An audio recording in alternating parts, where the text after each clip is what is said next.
Hey guys, Walter Sorrells back with another Knife Makers Friday 5. Today we're going to be talking about Kydex sheaths.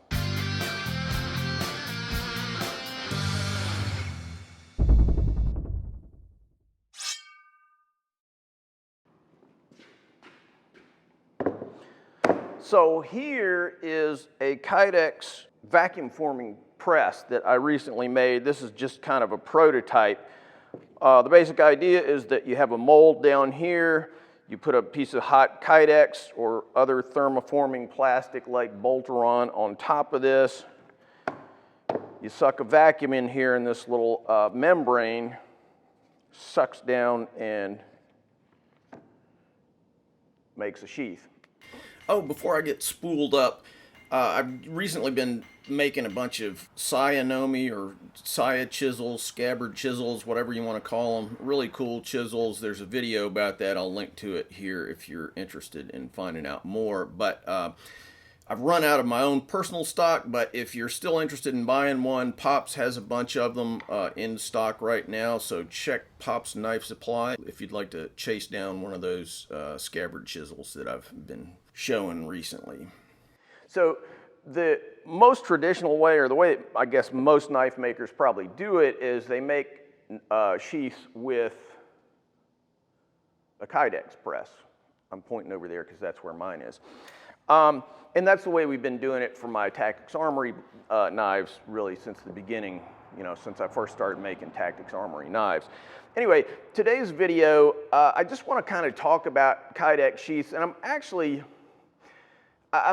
interested, I guess, in hearing from you guys in the comments. Normally, to be honest with you, I don't read my comments, but on this particular one, I'd really like to have your comments because basically, I'm just going to kind of freewheel a little bit here and talk about sheath making, Kydex sheath making specifically, and some of the techniques that are used, and some of the obstacles, I guess, that I've run into over the years, because I've never been happy with my Kydex sheaths. I don't mean that they don't work, but I mean, they're very complicated to make, or I won't say very complicated, but they're too complicated to make. They cost me too much money for the amount of money that I'm charging for a knife. It's actually a big chunk of the cost of delivering a knife, and I'm just never entirely happy with how they work. And so that's why I've set out to do them in a new and different way. So anyway, I'm going to talk a little bit about how Kydex sheaths are made for those of you who aren't aware, and then maybe some of the little challenges and refinements that have concerned me, I guess, over the years. And like I said, I'd love to hear from you guys about your own experience with Kydex and what you think works and what doesn't. So like I said, kind of the standard way of making Kydex sheaths is to use a press, which is basically a big frame, metal or wood, it could even be. And then there's this soft, squishy foam in there, and you heat up a thermoformable plastic. Kydex is the most famous one, but there are other ones like Bolteron and some other ones. And once that Kydex has heated up to give or take 300, 350 degrees, it gets kind of floppy like a lasagna noodle. And at that point, you take the lasagna and you put it over your knife, however you've set up your knife for the sheath that you're trying to make, and then you throw it in this press, squash it down, and let that thermoforming plastic cool. Once it cools, it gets nice and hard again, and you have a working sheath. That's the ideal point. So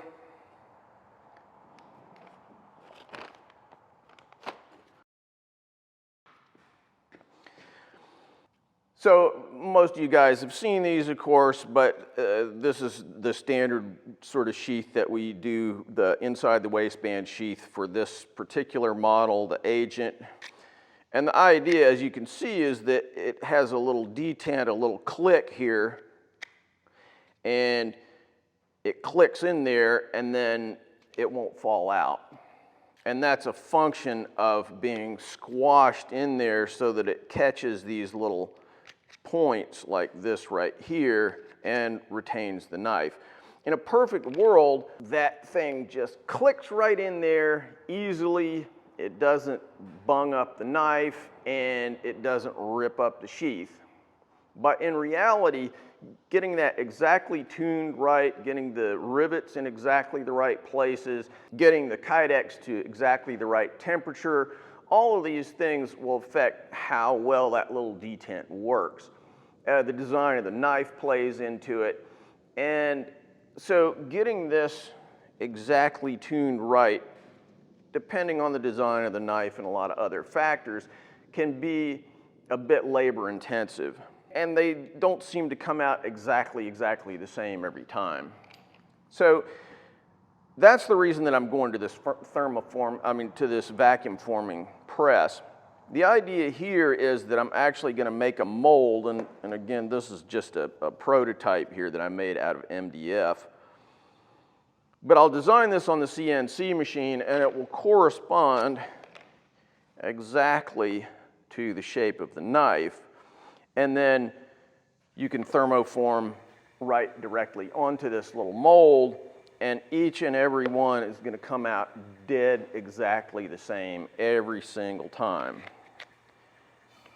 And on top of that, my idea is that this whole thing, if you'll notice, is on a base. This is what's known as the Pearson pallet system. So Pearson is a small company out in California, but there are other companies that do similar stuff that make pallets that are designed to go in CNC machines, and you can swap them in and out very repeatably so that you know exactly where that thing is going to drop every single time. So the idea anyway is that I'll be able to just drop this on my Pearson pallet system, and I'll be able to locate this exact point, this feature in this top here. So the CNC machine will know exactly where everything is on here, and therefore I will be able to actually not only thermoform this thing, but drill all the holes and do the outline all in one throw, so that when you take the little plastic form off of here, all you got to do is clean up the outside of it, snap them together, or rivet them together in real life, and it'll be perfect. I'm not there yet. We'll see how that works. But I like the general idea, and so far so good. So anyway, let me just talk about a few of the challenges of getting a good Kydex sheath. You want a Kydex sheath to be reasonably tight, but if they're super tight, they kind of scratch up your knife. On the other hand, if you don't make them tight enough, they rattle around in there, and that's no good either. Also, like I said, getting this little detent to work perfectly is kind of tricky. So that's going to be a key point in my design for these little molds. Anyway, I guess what I am curious to know from you guys is what kinds of Kydex construction that you find most useful. So I'm going to show you how, kind of where we landed with the Kydex sheaths that we do for the Tactics Armory knives, what the thought process was. You might find that useful, and then maybe in the comments you might be able to fill me in on some things that you guys find to be improvements on this, or just things that you like. So here's the thought process. The first knives that I did for Tactics Armory were intended to be everyday carry knives. So I carry mine back here.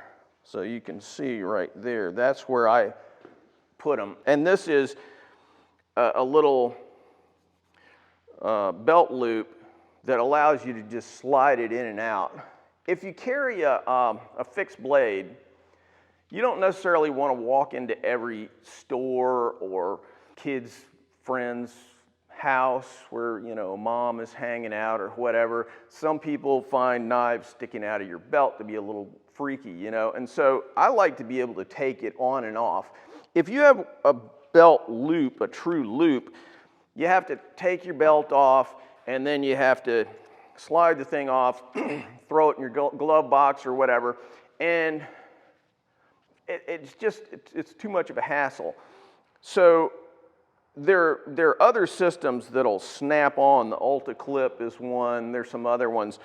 And so that's a superior way of getting it on and off your belt, but none of them is perfect. And another point I should mention is this costs $3, unless you buy tons and tons of them. You can get them down to like $2.50 or something like that. Ulti clips and some of the other clips are more in the $10 range. You might think, well, $10, that's not that much money. But the thing about manufacturing, when you're making things in volume, is if it's $10 here and $7 there and $4 here and $8 there, all of a sudden something that you're trying to charge $250 for, whatever, you've got hundreds of dollars of material in it before the first ounce of labor goes into it, and that will not pay your mortgage. So, you know, I've tried to find something here that is reasonably priced, reasonably easy to set up or to make, and that works for the mission of this particular knife, which is to be an inside the waistband, reasonably inconspicuous knife, but it's not hidden away. And you can also put it in your pocket if you want to, but it's not really designed for that. This is a two-piece sheath. So let me back up a little bit and talk about the two main construction methods. Basically, you have sort of the taco approach where you take a piece of Kydex and you fold it over and then rivet one side. And the other approach is the two-piece like this, where you rivet both sides. And they both have advantages and disadvantages. The taco type, because it doesn't have two sets of rivets, is a little smaller. They tend to be kind of pointy, and so sometimes depending on how you stow them, they may stick into your body. That's not an issue if it's an outside the waistband sheath, but for inside the waistband, I don't really like them. And so also I find that the taco type to not be amenable to this particular mounting system. Another way of mounting knives is to have the belt loops go crosswise. And that allows you to mount them like this, or behind in the small of your back and that sort of thing. Or, you know, potentially you can even have them so that they kind of offset and run down this way, so you mount them on one side. The advantage of all of these things that mount over here is that you can swap them. So this is a right hand only sheath. So this is the only way that you can carry it, is so that it's mounted on your right side, so that when you draw it, it's actually in the correct position. Whereas if you use a taco type and a side mount belt loop, it's super easy to swap it over side to side. And from a manufacturing standpoint, that means you don't have to keep inventory of two sets of sheaths. And I should also mention that the way that we do it, at least, where I'm fitting them to a particular knife, if there's a little bit of a difference from knife to knife, it's harder to get them fit right. So my sheath guy, Michael, is always, you know, working on this, kind of massaging this thing on each one of the ones that he makes, and it just makes them more complicated. So anyway, I'm curious to hear people's thoughts about, you know, using the taco type versus the two-piece type, where the belt loops are situated, what that implies for where you can mount them, what your favorite belt systems are, because you know, I'm not entirely convinced that for my next set of knives that I'm going to be using exactly this same system. this is really going to give me an opportunity to just completely rethink the way that I do my sheaths. And so I'd really like them to be better than they are right now. All right, so I guess I'll pretty much wrap it up there. You know, the intention of this video is not to get into a whole bunch of technical stuff, but really to talk more about the kind of philosophy of how these sheaths work. So I'd love to hear from you guys in the comments about, I don't know, maybe your philosophy of how you make Kydex sheaths, you know, how you want to carry them, how they mount, and so on, and what the different design constraints imply for the type of sheaths that you make or that you like using.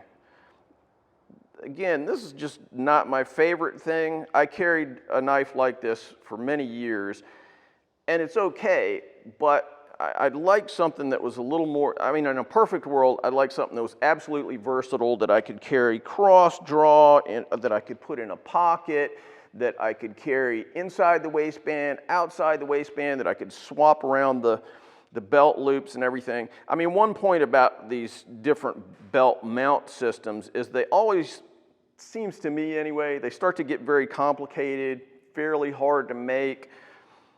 And again, if you spend half of your energy making a sheath for a knife that has a price point that's not insane, you can't afford to spend infinite amounts of time and energy on these things. So you want something that's maximally capable, but minimally difficult to make. So, like I said, love to hear your thoughts about Kydex in general, about designs you like and don't like, and show, you know, drop some pictures in here if you got something that you've made that you're proud of. All right. And like I said, I didn't really talk too much about this. I'm still kind of working on this. So once I really get this figured out, I'm going to give you guys a video about the whole strategy that I use here. But, by the way, if you haven't already watched the one about how I made this, that dropped in the last couple days, so take a look at it. All right, guys, thanks for watching, and see you soon. Keep on making those knives.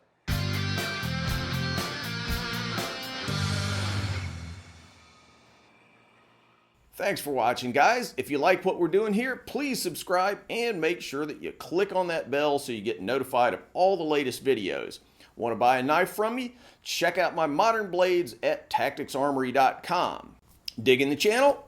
You can support our video making efforts on Patreon. You know, I've been banging away on these videos for like 10 years, so I hope you'll show some love for all that hard work. Link in the cards and descriptions.